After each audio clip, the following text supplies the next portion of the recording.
Mas eu acredito que Deus tem uma palavra para nós aqui nessa noite. Eu creio, viu? Abra sua Bíblia no livro de Daniel, capítulo 1. Capítulo 1. Vamos ler apenas o verso de número 1. Daniel, capítulo 1, verso 1. Glória a Jesus. Livro do profeta Daniel, capítulo 1, versículo de número 1.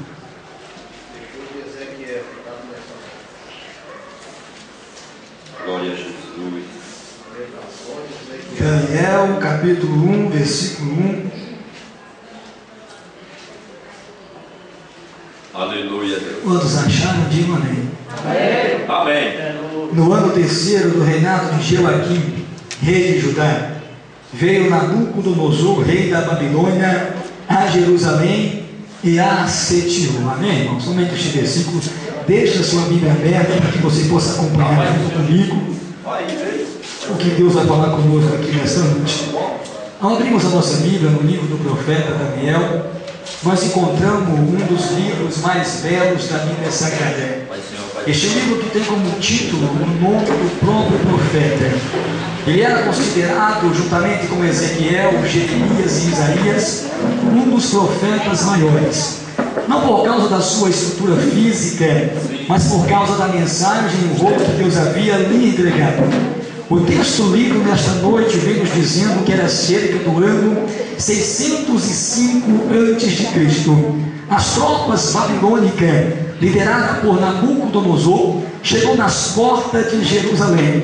Nabucodonosor já tinha conquistado muitas cidades vizinhas, e por uma permissão de Deus, ele chega na porta da santa cidade. Jerusalém, que era considerada a cidade do grande rei, a cidade de Davi, a Zebul de Deus, a lareira de Deus. Jerusalém, que era conhecida por manifestar a presença do Senhor. Muitos peregrinos viajavam para Jerusalém, porque Jerusalém sentia uma paz e uma felicidade diferente. Olhando para Jerusalém naquela época, era impossível qualquer exército adentrar dentro daquelas portas. Era impossível qualquer amarradilha para que pudesse a força do inimigo entrar dentro de Jerusalém.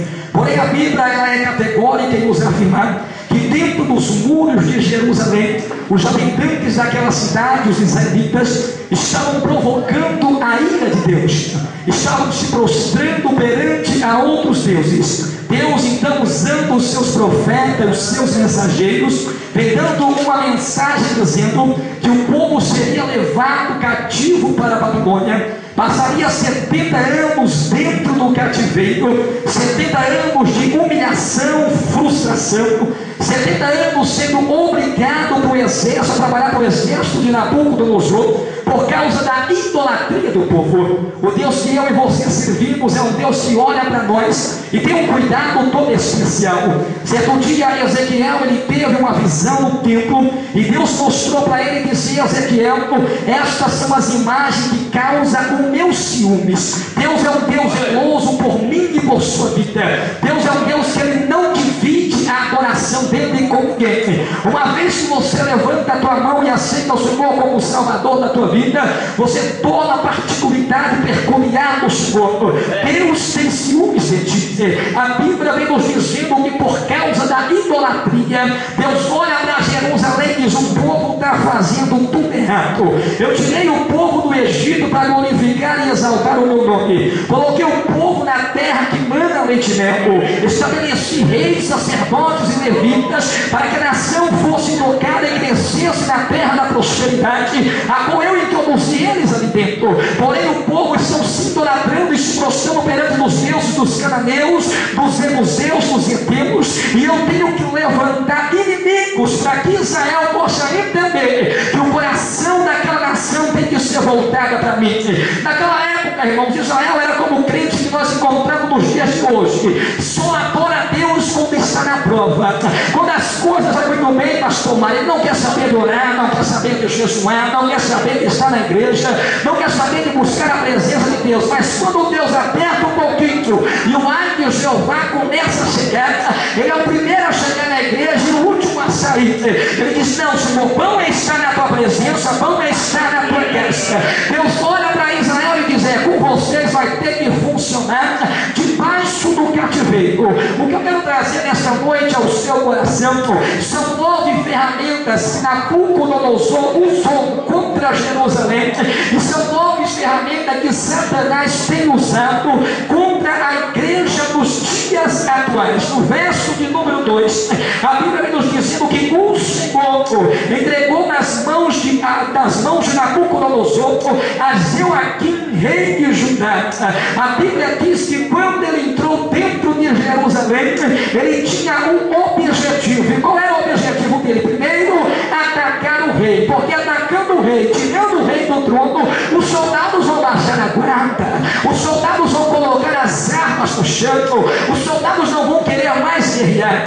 Quando ele chega à porta de Jerusalém, dá ordem aos soldados dizendo: olha, vamos entrar dentro da cidade e vamos capturar primeiro o rei, porque capturando o rei, toda a nação vai olhar e vai dizer: estamos sem trono, estamos sem representante, não tem alguém que lute por nós.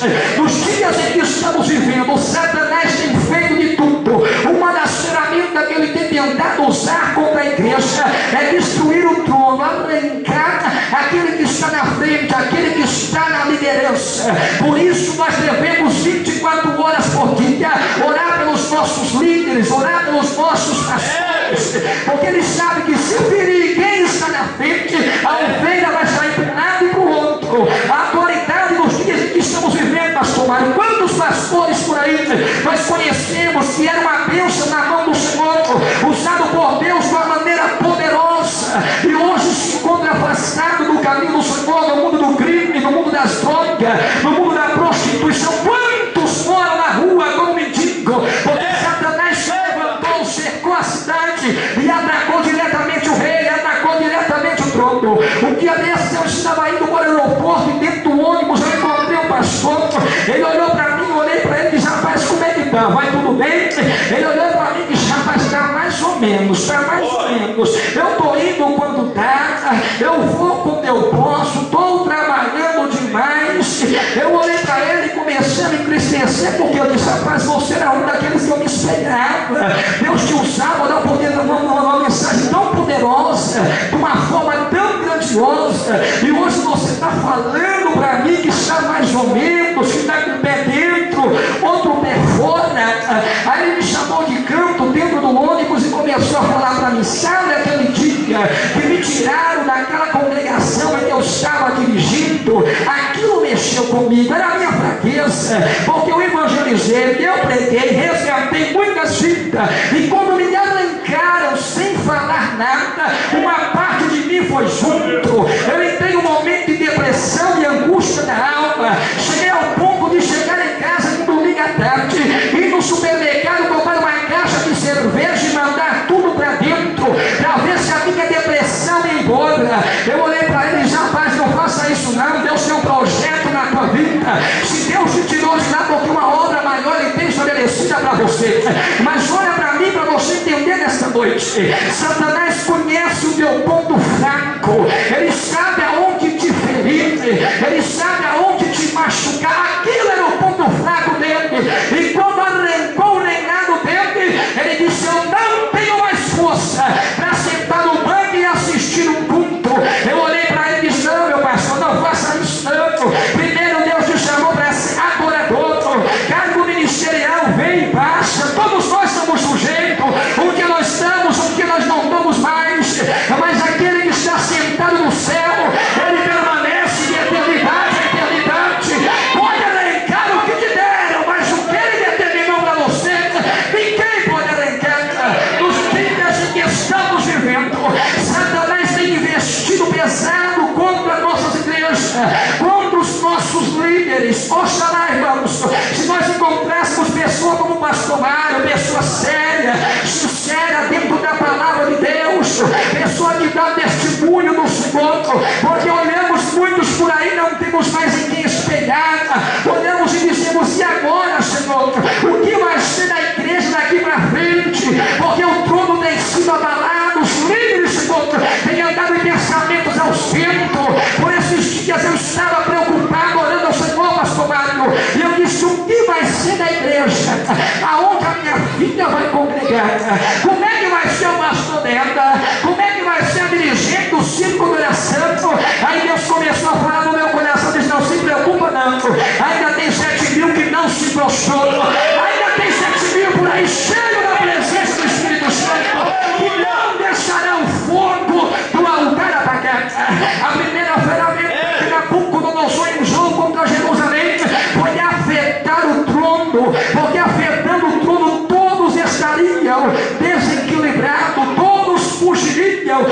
presença dos inimigos e do exército da Babilônia. A segunda ferramenta que ele vai usar está no mesmo versículo 2. Os utensílios do templo da casa do Senhor foram levados para a terra de Siná e colocados dentro do templo do seu Deus. O que era utensílios? Utensílios eram grandes vasos que eram utilizados por sacrifício, era utilizado para adoração. A segunda ferramenta que Satanás tem usado contra a igreja nos dias atuais é arrancar os vasos, irmãos. Arrancando o vaso não tem profecia, arrancando o vaso não tem dom de interpretação, arrancando o vaso não tem dom de visão. Eu estou falando vaso, porque vaso é diferente, vaso é separado. Eu estou falando vaso que tem vida no altar, tem comunhão com Deus, porque tem muitos por aí que bate o pé na direita, bate o pé na esquerda, dá 2 ferros em cima do púlpito. Você olha e diz: é vaso nada, meu irmão, é só lata vazia, só faz barulho. Vaso que é vaso tem intimidade, tem compromisso. Vaso que é vaso tem vida separada com o Senhor. A segunda ferramenta que ele tem tentado arrancar de dentro da igreja é os vasos, porque não tendo sacrifício não tem glória, não tendo sacrifício não tem glória, não tem presença, não tendo presença não tem autoridade, não tendo autoridade não tem poder, meu irmão, não tendo poder não tem cura, não tem salvação, não tem libertação, não tem avivamento. Mas nesta noite, na autoridade do Deus de Israel, eu profetizo e Deus vai levantar vasos cheios da presença do Espírito Santo neste lugar, e as portas do inferno não vai prevalecer contra a tua vida, no nome de Jesus. Tirando os vasos, ele diz: não vai ter sacrifício dentro de Jerusalém. Não vai ter sacrifício dentro de Jerusalém. Eu quero ver o que o sacerdote vai usar para oferecer sacrifício. Eu quero ver o que os levitas vão usar. Porém, eu penso que esse pastor Jonas, que ele não levou todos os sacrifícios, deixou alguns.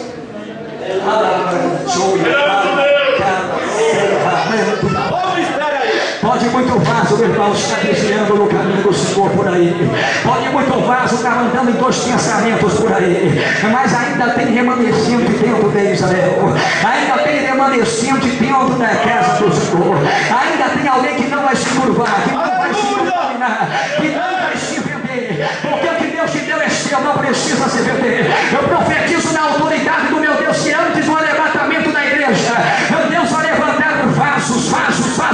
E ainda que não tenha ouro, não tenha prata, mas vai ser como Pedro e João: levante e ande no nome de Jesus, porque a autoridade está sobre a sua vida. Eu profetizo, se você quer levantar a mão para cima ali, meu irmão, levanta a mão para cima, comece a tentar a doutrina, mas não chique, pastor Mário. Alabaracala, chove, bandeira terra. Levanta a mão que eu vou profetizar sobre a tua vida. Nenhuma ferramenta preparada vai prevalecer contra o teu viver. Tu és vaso de Deus, tu és vaso de Deus. Aleluia! 1 Pedro capítulo 2, verso 5 diz que nós devemos oferecer a Deus sacrifícios espirituais. Vaso que é vaso tem sacrifício, meu irmão. Vaso que é vaso, ele não vive para ele, ele vive o rodeador. Vaso que é vaso não pensa só nele, mas pensa no reino. A segunda ferramenta que Satanás tem tentado usar contra a igreja é essa: arrancar os vasos da casa do Senhor. Verso de número 3, a terceira ferramenta que Nabucodonosor usou, e a ferramenta que Satanás tem usado nos dias atuais em nosso meio. Verso 3 diz assim: e disse o rei a Aspenaz, chefe dos seus eunucos, que trouxesse algum dos filhos de Israel e da linhagem real e dos... Não era qualquer um. Olha aí, era quem tinha sangue real, meu irmão. Satanás não ataca qualquer um. Ele conhece. Ele te conhece. Ele sabe quem é, quem não é. Ele sabe quem pode, quem não pode, ele sabe quem adora, quem não adora, ele sabe quem está em sinceridade com Deus e quem não está com sinceridade com Deus. Em uma reunião como essa, ele fica 24 horas por dentro lá de fora, tentando te tragar, porque ele não vai atacar aquele que não está dando prejuízo para ele. Ele vai atacar aquele que tem dado prejuízo. Ele vai tentar parar aquele que tem estado dentro do centro da vontade de Deus. Mas deixa eu dar a notícia boa para você nesta noite, e uma notícia ruim para ele. Ao teu redor, irmão, tem anjos de Deus 24 horas por dia te guardando. Ele pode bramir como um leão, mas maior é o leão da tribo de Judá que está contigo aqui nesta noite. Quando ele entrou dentro de Jerusalém, ele deu ordem dizendo: eu quero só os escolhidos. Eita, Jesus! Só os separados. Olha aí, ó. Olha o cara aí. Só o que tem sangue real. Eita, Deus! Não quero qualquer um, só quero você pode deixar lá dentro. Alguém lê para mim 2 Pedro capítulo 2, verso 9. Outro já lê tirado Mateus capítulo 24, versículo 22. E outro lê para mim Lucas capítulo 18 e verso de número 7. O pastor que pregou aqui comigo, ele disse que Deus nos escolheu, irmão, antes mesmo da fundação do mundo. É como disse o profeta Jeremias no capítulo 1, verso 5: antes se formasse no ventre da tua mãe, o Senhor te escolheu. Antes de saísse da madre, te santificou, e as nações te deu por profeta. 2 Pedro capítulo 2, verso 9. Alguém levanta e lê bem forte para nós estudar. Assim sabe o Senhor livrar da tentação os piedosos, e reserva os injustos para o dia do juízo, para serem castigados. Isso aí é 2 Pedro 2, 9. 2 Pedro 2, 9. Aleluia. Mateus 24, 22. Mateus 24, 22 diz assim: e se aqueles dias, é isso? Pode ler. Não fosse abreviado, nenhuma carne se salvaria, mas por causa dos escolhidos serão abreviados aqueles dias. Olha aí. Lucas capítulo 18, verso 7. Não fará Deus justiça aos seus escolhidos, que clamam a Ele de dia e de noite, ainda que os faça esperará? Deus é o Deus que zela dos seus escolhidos. Aleluia. Por causa dos escolhidos de Deus, Ele abreveia o tempo. Eita. Porque senão até mesmo os escolhidos se perderiam.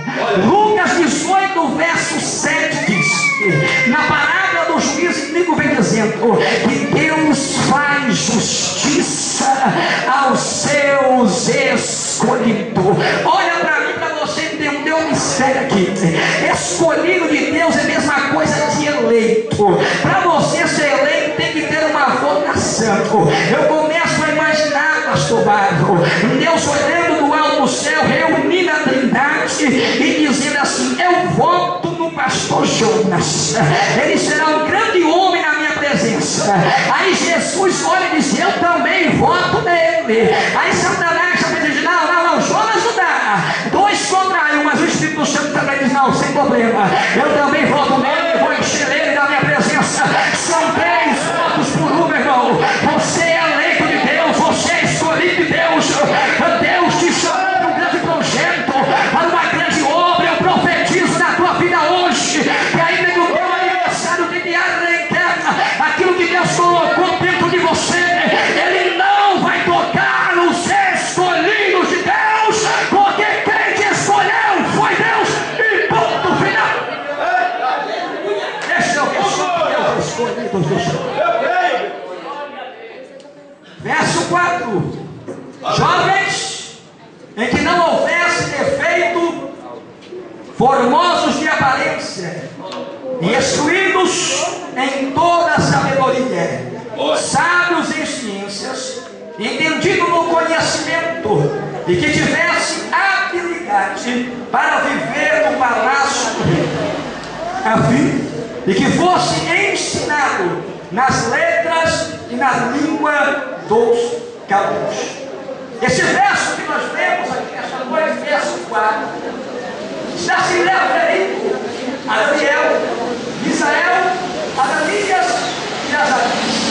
Segundo Flávio, um dos grandes historiadores do povo hebreu, veio dizendo que quando esses 4 homens foram levados para a Babilônia, eles tinham cerca de 14 para 16 anos de idade. Com 14 para 16 anos de idade, nós estamos na flor da idade. É o momento em que mais sonhamos, é o momento em que mais desejamos, é o momento em que mais projetamos, é o momento em que nós fazemos castelos e mais castelos em nossa imaginação. Nós começamos a dizer: daqui a um tempo eu serei assim, vou trabalhar assim, vou morar ali, vou casar desse jeito. 14 para 16 anos é o momento em que estamos sonhando, em que estamos desejando. A quarta ferramenta que foi usada por Nabucodonosor contra esses homens foram alencar os seus sonhos, porque com 14 para 16 anos sonhavam. Em vez de sonhar agora com receber uma algema nas mãos, uma cana atravessando de um lado e para o outro, e serão obrigados a marchar em direção à Babilônia. Os seus inimigos vão olhar para ele e vão dizer: sonha agora, deseja agora, projeta agora que eu quero ver. Nos dias em que estamos vivendo, o que tem de crente com sonho frustrado, irmão, não é brincadeira. O que tem de crente decepcionado, muitos olham até mesmo para Deus e dizem: Deus, o Senhor mentiu para mim, o Senhor enganou, não era o Senhor na vida daquele profeta. Deus, eu acho que ele estava na carne, eu sonhei à toa, eu imaginei à toa, eu desejei à toa. Segundo o dicionário Aurélio veio dizendo que sonhar é construir castelo nos ares, irmão. Existe 3 tipos de sonho. Primeiro tipo de sonho, sonho natural, que é aquele sonho que todo homem, toda mulher tem, de ter uma casa boa, isso não é pecado, de ter um carro bom, de ter boas vestimentas para usar, de ter uma família próspera, abençoada, é sonho natural, todos nós temos, não é pecado sonhar. O segundo tipo de sonho é conhecido como sonho biológico, que é aquele sonho que você deita a tua cabeça no travesseiro e à noite a sua mente começa a produzir imagem, muitas das vezes imagem que você viu durante os dias. Deus também se revela através do sonho biológico. Mas existe o terceiro tipo de sonho, conhecido como sonho da revelação da parte de Deus. É aquele sonho que Deus implanta dentro do teu coração, um sonho ministerial, um sonho de fazer algo para Deus, um sonho de fazer desejar estar sempre na presença do Senhor. Foi Deus que implantou dentro de você, e Satanás, sabendo disso, vai fazer de tudo para arrancar os sonhos que Deus te deu, para arrancar os projetos que Deus te deu, para arrancar o desejo que Deus colocou dentro da tua alma, na divisão com o teu espírito. Nós andamos por aí, nós observamos, muitos olham para nós e dizem: pastor, quando eu comecei eu era uma bênção, eu sonhava, eu desejava. Hoje em dia não, para mim basta estar no culto, sentado, orar ao Senhor, ir embora para minha casa, e quando Jesus voltar, se quiser me salvar, tá bom. Eu não acredito mais em sonho, eu não acredito mais em projeto, eu não acredito em mais nada, porque isso foi arrancado de dentro do coração dessas pessoas. Eu estava no estado de Minas Gerais esses dias, caminhando em uma rua com o pastor, e disse para mim assim: vamos ali orar na casa daquela irmã. Eu falei para ele: vamos orar um barraco, irmão, de madeira. Nós entramos para dentro, mas ela feliz com o Senhor. Ela olhou para mim e disse: ainda bem que vocês vieram aqui, eu realmente precisamos de oração. Eu olhei para ela, ela começou a me contar alguns problemas na vida dela. Ela olhou para mim e disse assim: olha, meu irmão, eu tenho uma filha que está adolescente, que está afastada do caminho do Senhor. Hoje ela se encontra no mundo do crack, da cocaína, porque um dia ela teve os seus sonhos arrancados de dentro dela. Eu sentado ali perto dela, ela me contando, os meus olhos começaram a encher de lágrimas. Ela disse para mim assim: um dia ela entrou em uma igreja no estado de Belo Horizonte, aceitou o Senhor como Salvador. Quando ela aceitou o Senhor como Salvador, ela foi transformada. Ela acordava sorrindo, dormia sorrindo, ela sonhava, ela desejava. Com o passar do tempo, Deus Deus começou a usar ela de uma maneira especial, porque crente que usa, Deus, crente que busca, Deus usa, crente que está na presença, Deus derrama a tua graça e a tua santo. Ela começou a ter visões da parte de Deus, e certo dia ela chegou na igreja, viu 2 anjos degolados, um na direita e um na igreja, os 2 também enforcados, pastor Marco. Ela chamou o pastor de lá, dos pastores, Deus me deu uma visão, eu vi 2 anjos enforcados, um na direita e um na esquerda. O pastor bateu no ombro dela, menina, isso não é nada não. Mas o coração dela incomodado falou novamente um outro dia, pastor, Deus me mostrou novamente, os 2 anjos ainda continuam lá. O pastor olhou para a menina, são os anjos do Senhor, que estão nos guardando, estão nos protegendo. Mas anjo enforcado, pastor, o Deus que eu sirvo tem anjo, mas anjo que está vivo, prepara para aquele que nele espera. O pastor, menina, deixa este negócio lá, não liga para isso não. Ela continuou frequentando a igreja, ela continuou buscando a presença de Deus. Olha para mim para você entender. Certo dia ela foi para o culto, assistiu o culto, recebeu a bênção apostólica, foi para casa. Quando chegou em casa, algo incomodava ela, dizia, volta para a igreja. Ela pegou o caminho de volta, irmão Jonas, e voltou. Quando ela chegou, ela percebeu que a porta estava um pouco aberta. Ela pegou e entrou para dentro. Quando ela entrou para dentro, ela teve uma decepção muito grande na sua vida. Tinha uma grande mesa estendida no meio da igreja, coberta com um pano branco, o pastor vestido com uma manta branca, e muitos crentes daquela igreja, todo mundo de branco. Até 10 horas da noite era uma igreja, depois das 10 era um centro espírita. O sonho dela foi arrancado, o projeto dela foi tirado. Como resgatar agora alguém, irmão, que se encontra numa depressão espiritual, que não crê mais nada, que não acredita em mais nada, nos dias em que estamos vivendo? Esta quarta-feira ainda tem tomado conta de muitos crentes. Satanás tem arrancado sonhos. A idade chega, você olha e diz para mim, não vai acontecer mais, não tem mais jeito, Deus mentiu para mim, mas eu venho te dizer que os sonhos que ele te deu foi Deus, e vai acontecer na tua vida. Aleluia! Às vezes ele usa até mesmo que está do teu lado.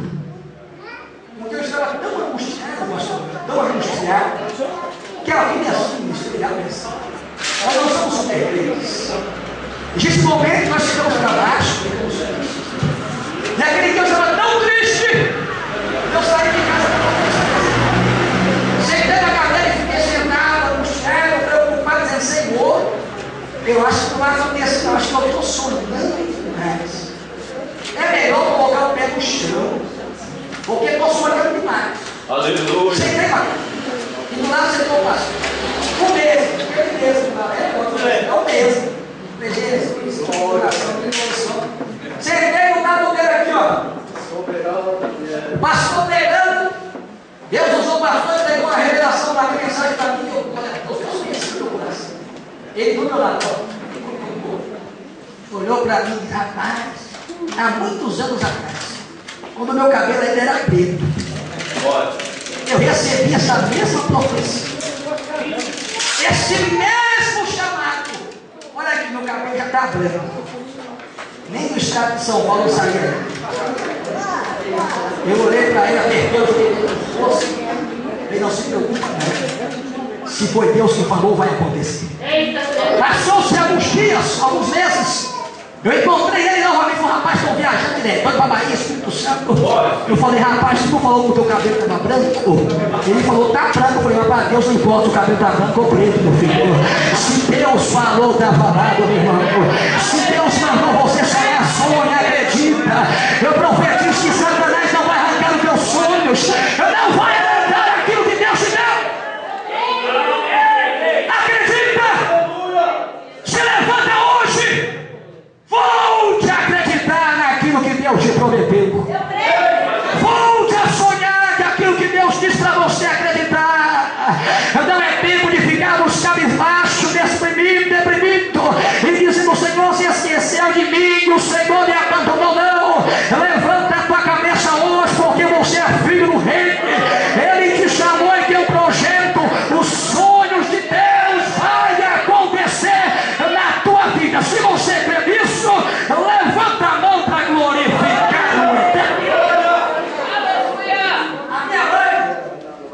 tinha um sonho de ter todos os filhos dela dentro da igreja. Olha aí. Agora a questão da desde pequeno eu ia com a minha mãe para a igreja, no estado do Mato Grosso. Não tinha nem sapato para calçar, eu estava com igual com a pele, uma chinela havaiana. Ia descalço com gastar a chinela. Cara, que difícil. Vamos olhar só uma vez no mês, vai dar. Não tinha pão, café da manhã, uma festa. Ela tinha um sonho de todos os filhos estar na presença de Deus. Eu fiquei afastado do tempo. Meu irmão ficou afastado do tempo. Mas antes da minha mãe descer na sepultura, olha para mim que isso é sério. Todos nós estávamos na igreja, menos o mais novo.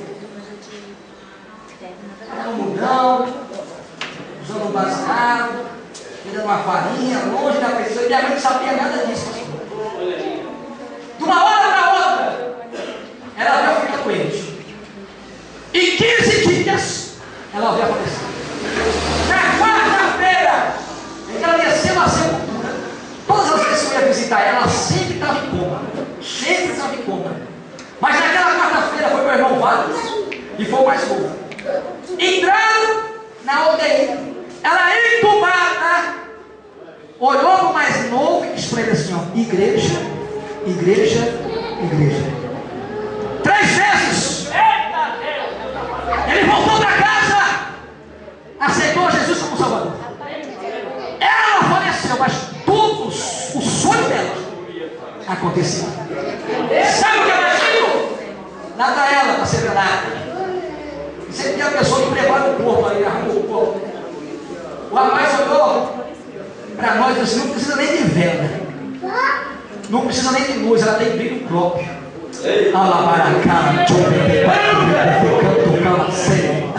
Aí passou-se o tempo, mas novo afastou de novo. Aí um dia desse eu estava na igreja sentado.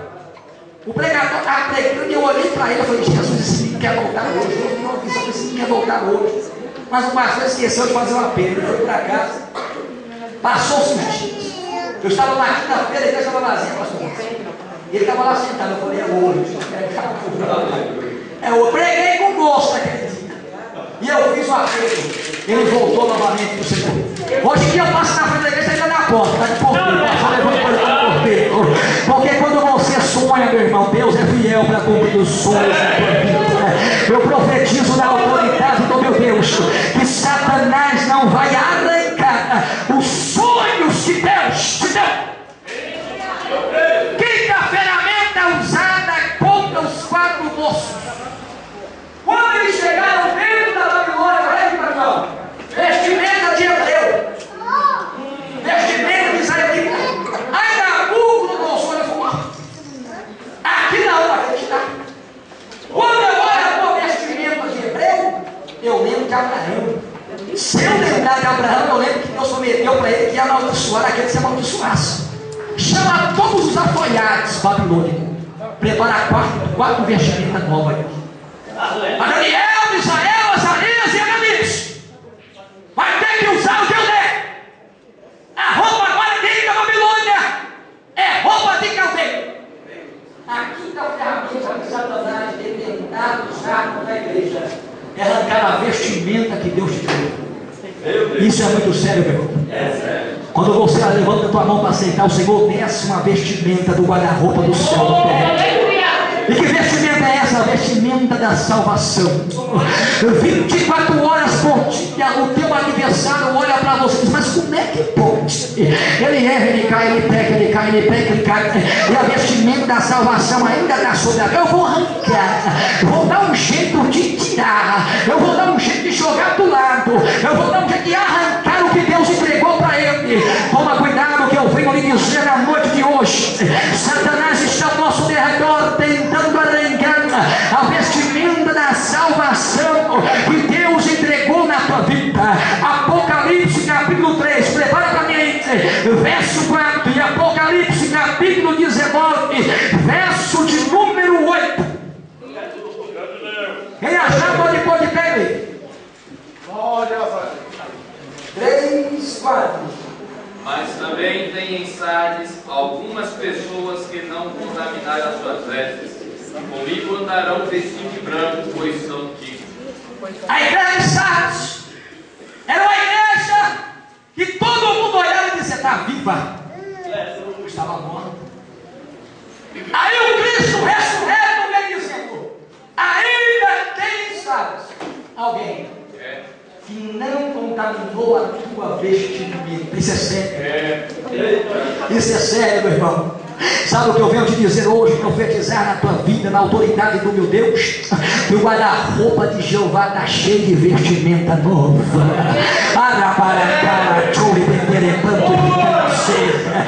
Nós vamos na noite de hoje entender que sobre a nossa vida tem uma vestimenta de salvação, e 24 horas por dia o Criador dos céus e da terra está olhando para você e está dizendo: mantenha a tua vestimenta branca como a neve, mantenha a tua vestimenta branca, porque quando a trombeta tocar não vai dar tempo de lavar, meu irmão. Quando a trombeta tocar não vai dar tempo de pedir perdão, meu irmão. Quando a trombeta tocar não vai dar tempo de se consertar. Compre hoje, se conserte hoje, purifica hoje, porque Jesus vem aí. Entra em 19, verso 8, 19, 8. Diz assim: e foi-lhe dado que se vestisse de linho fino, puro e resplandecente, porque o linho fino são a justiça dos santos. Olha aí. E só veste linho fino quem é filho de rei. Em Apocalipse diz que ele nos fez reis e sacerdotes, irmão. Você pode não enxergar, mas o teu adversário, quando olha para você, vê uma vestimenta de linho fino sobre a tua vida. A sexta ferramenta que Nabucodonosor usou, verso 7, diz assim: e o chefe dos eunucos lhe pôs outros nomes, a saber, Daniel pôs o nome de Beltesazar, Ananias o de Sadraque, a Misael o de Mesaque, e de Azarias Abednego. Nome fala de identidade. Se eu chegar aqui e dizer pastor Mário, todo mundo vai saber que é ele, vai olhar para ele. Automaticamente, porque o teu nome é o que te identifica. Pelo teu nome você é conhecido. Quando eles chegaram dentro da Babilônia, diz: olha aqui, ó, nome de hebreu aqui não. Daniel, Deus é meu juiz. Rapaz, para com isso. Ananias, Javé gracioso. Não, esse nome aqui vai me incomodar aqui dentro. Eu vou ter que arrancar. Misael, quem é igual a Deus? Não. Azarias, a quem Jeová ajudou? Não. Vai ser trocado o seu nome. Você, Daniel, vai te chamar Beltesazar. Bel protege a sua vida. Quem era Bel? O Deus babilônico. Você, Ananias, vai se chamar Sadraque. Mandamento a um outro Deus babilônico. Misael vai se chamar Mesaque. Quem é como Acunco? E você, Azarias, vai se chamar Abednego, servo de Nego. Um Deus da Babilônia conhecido como Deus da sabedoria. Olha para mim, para você entender. A sexta ferramenta que Satanás tem tentado usar contra a igreja é arrancar o teu nome, arrancar a sua identidade. Alguém lê para mim Provérbios 22, 1. Provérbios 22, 1. Sabe o que eu acho mais triste? Nos dias em que estamos vivendo, as tomadas desse monte de água conversando comigo assim. Muitos por aí têm feito o que nós temos conhecido de um jeito diferente. Muitos sabem que é crente.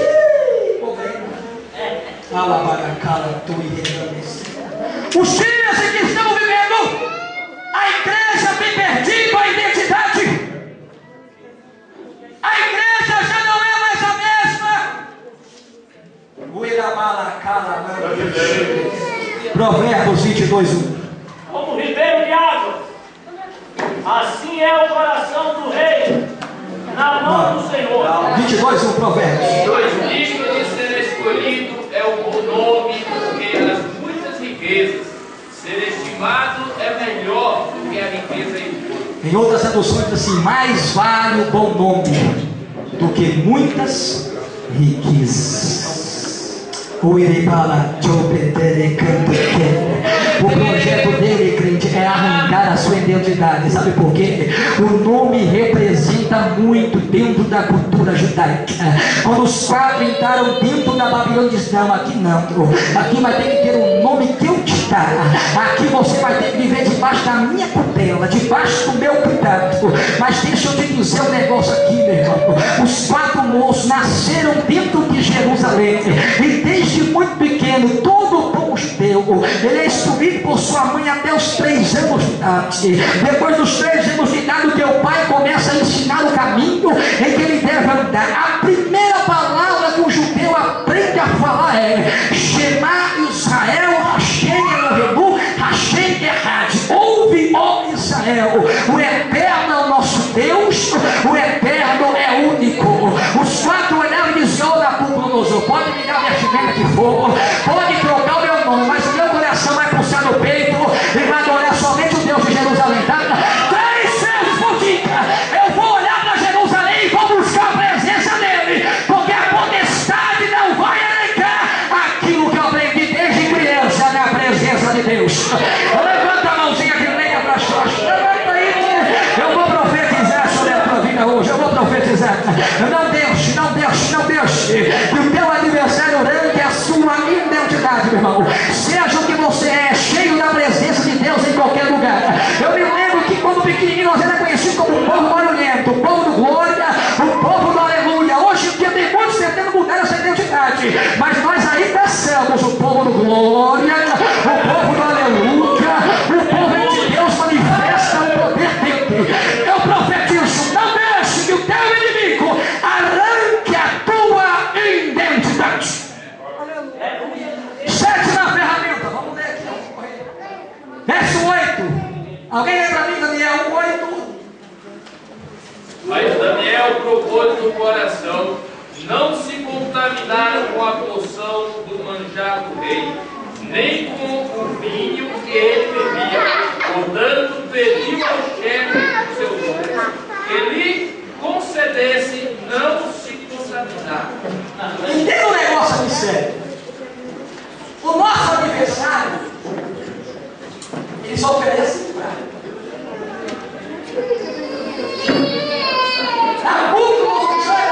Todos os dias vão mandar um prato na tua direção. Já está oferecido aos deuses babilônicos. Se você não comer, rapaz, tu vai ficar com fome. A 7ª ferramenta que Satanás tem tentado usar contra a igreja é arrancar o teu alimento. O que é o alimento do crente? Salmos 23, 5, lembra mim. A diferença de Satanás com o teu Deus, meu irmão. Arabará. 23, 5, Salmos. Prepara uma mesa. É isso mesmo, 23, 5. Prepara uma mesa perante mim na presença dos meus inimigos. Unges a minha cabeça com óleo e o meu cálice transborda. Daniel sabia que o Deus dele não é Deus de prato, mas sim Deus de mesa, meu irmão. O que tem de crente por aí que não consegue ver o prato, já cai para cima. O que tem de crente por aí trocando o ministério, meu irmão, por um copo de cachaça, trocando o que Deus deu por um rabo de saia. Eu venho te dizer que o teu Deus é Deus de mesa e não Deus de prato, meu irmão. Faça como diz o pastor Melvi, chuta esse prato para lá, porque Deus tem mesa para você. Eu estava no churrasco. Olha aí, ó. É igual no churrasco, eu crente gosta. Só crente. Daqui a pouco lá vem o evangelho. Ô Barão, não tem um vinho aí não? Olha, Evangelista. Como é que é, Lázaro? Não, rapaz, esse negócio. Não, mano, a Bíblia fala muito legal. Beber um pouquinho, pode, todo mundo te mandar. Eu olhei para o rapaz, fica com o teu prato, meu Deus, de gentileza. Preparou um banquete de carne assada para nós comer, que está caçando vinho, filho feliz. O Deus que nós servimos é Deus de mesa, meu irmão. Este negócio de prato é coisa do adversário. Eu venho te dizer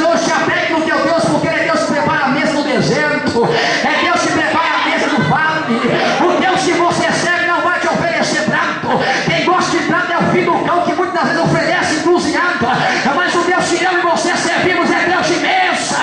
É Deus de bênção levantada, sacudida e transbordante. Levanta a mão, só quem crê que Deus é Deus de bênção. Aleluia, Deus. Oitava ferramenta. Glória a Deus. Dentro da Babilônia. Isso é muito sério. Eles teriam que deixar o hebraico de lado e aprender o aramaico. Quando nós aceitamos a Jesus, irmão, quase todos, 95, 96%, após aceitar Jesus, a primeira coisa que ele busca é batismo com o Espírito Santo. É o pregador chamado como serviço. Você não vê a hora de falar em línguas estranhas. Não vê a hora de ser cheio da presença de Deus. Aí você recebe. Sai da igreja, você está bonzinho. Chega a presença do Senhor. Toma o joelho em casa, já fala em Deus. Aí o ação dele, Deus vai renovando, dando línguas mais coisas. Você dobra o joelho dentro de si, oh, aleluia, já solta aquela rajada. Aí o tempo passa. O teu adversário começa a ir contra tudo. Nós vivemos um tempo muito difícil da igreja de Cristo aqui na terra. A teologia é muito bom, eu tenho teologia, faço teologia, gosto de teologia. Mas cada um prega o seu modo de pensar, pastor. Muitos por aí só querem falar em mistério. Só edifica a si mesmo. 1 Coríntios, capítulo 14, verso 2. Para que línguas estranhas no meio do povo? A oitava ferramenta que Satanás tem tentado arrancar da igreja é arrancar as línguas estranhas a Deus dele. Para canto. Lê para mim 1 Coríntios capítulo 14, verso 2. E depois 14, verso 4. Olha aí. Porque o que fala línguas estranhas não fala aos homens, senão a Deus. Tu entende?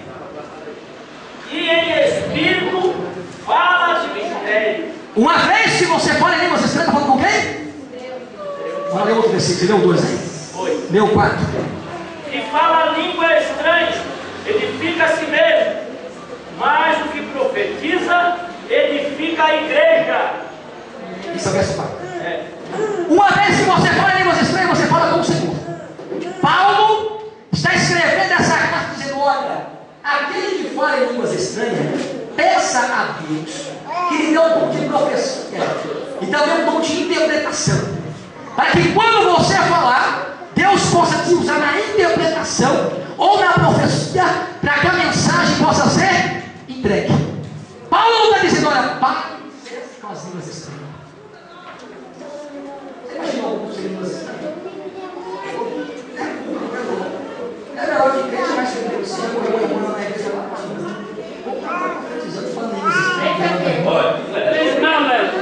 imagina um culto sem línguas estranhas. É culto? Para mim não. Culto que é culto, irmão, tem línguas estranhas, tem profecia, tem cura, tem revelação. Eu venho te dizer hoje, na autoridade do teu Deus, do meu Deus, quando o teu adversário olhar você e falar: para com esse negócio de línguas estranhas, para com isso, vira um crente light, fica sentadinha, só dá glória se sentir, se não sentir, não dá nada. Eu venho te dizer que ele tem tentado investir contra a tua vida. Sabe o que eu fico imaginando, pastor Mário? Quando chega a época, para nós obreiros isso, quando chega a época de consagração de obreiro, aí o pastor diz assim: vou levantar 10 anos, tem que ser batizado do Espírito Santo. Tem que ser batizado do Espírito Santo. Rapaz, esse nos homens que vão orar.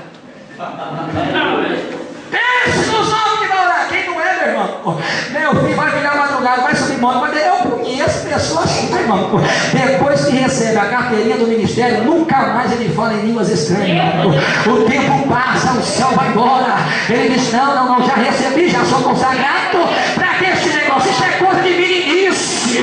Mas eu venho profetizar sobre a tua vida, meu irmão. Foi Deus que te deu uso, seja cheio da presença dele. Fale nesse mistério com ele.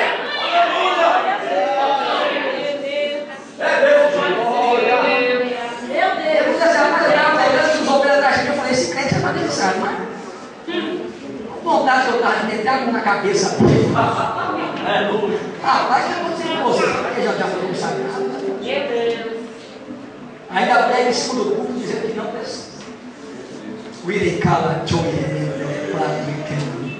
só se eu ficar mudo, irmão, tem um arrebatamento. Mas enquanto eu continuar na presença de Deus, enquanto eu estiver línguas estranhas nos meus lábios, eu vou falar com Ele. Eu não estou nem aí para o que pensam de mim. Eu estava pregando em uma grande igreja, e de repente, pastor Mário, quando acabou o culto, a irmã chegou do meu lado, porque Satanás é assim, irmão. Eu já entendo. Ela chegou do meu lado e falou: foi até boa a mensagem, você pregou até bem, mas falou muito em línguas estranhas. Eu me abati por um momento, mas daqui a pouco chegou um ancião de cabelo branco do meu lado. Aí ele chegou do meu lado e disse: rapaz, que culto abençoado. Faz tempo que eu não escuto uma mensagem dessa. Fogo puro, hein? Deixa Deus continuar te usando. Eu olhei para a moça nova e olhei para ele com ele na experiência. Vou ficar com a opinião dele. Enquanto Deus me dá graça e chama, eu vou continuar falando em mistério com Deus. Deixa eu ver se ainda tem crente batizado com o Espírito Santo. Levanta a mão para cima e glorifique o nome do Senhor.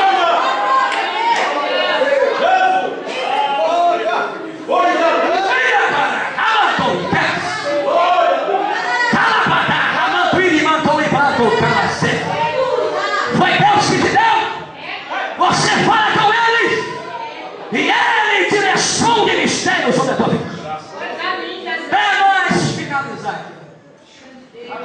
Nona ferramenta: prepararam cova de leões, prepararam fornalha de fogo e disseram: agora a tua oração vai parar dentro da Babilônia. Os dias que estamos vivendo, Satanás tem feito de tudo para parar a nossa adoração. É aflição e mais aflição que tem colocado sobre a tua vida. Percepção e mais percepção que ele tem jogado contra o teu viver. E muitas das vezes entramos na presença de Deus, ficamos 2 horas no culto como esse e não soltamos um glória. Não soltamos um aleluia.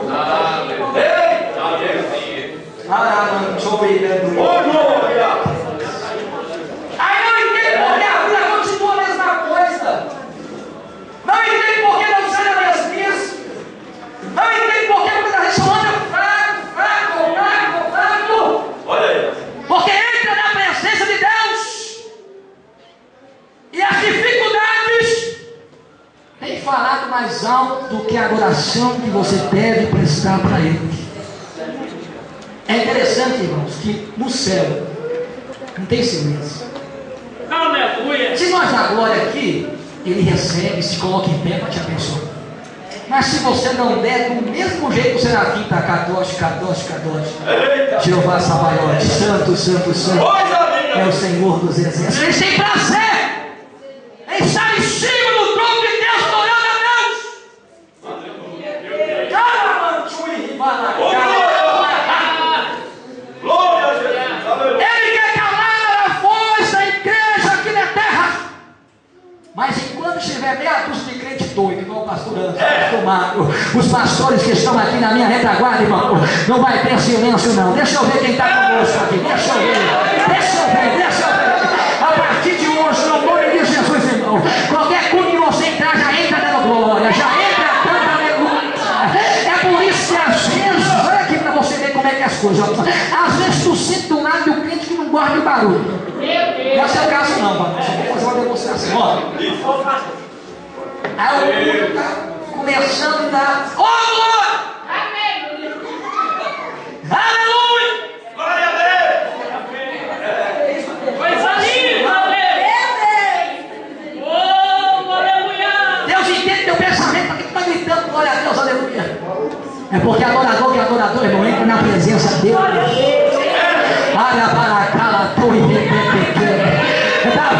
Davi, que era um dos maiores reis de Israel, quando entrou na presença da arca, ele saltava, dançava e glorificava o nome do Senhor.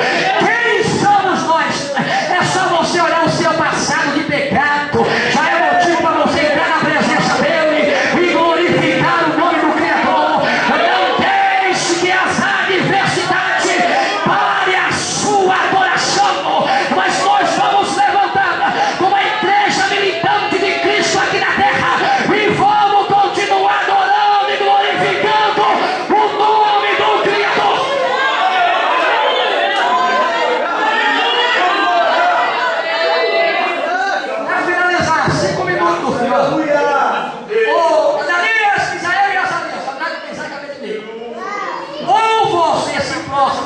matemática que eu fiz. Para com a adoração do teu Deus. Ou eu quero ver quem é o teu Deus para te livrar de dentro da fornalha de. Eles olham para ele e dizem: nós vamos continuar adorando.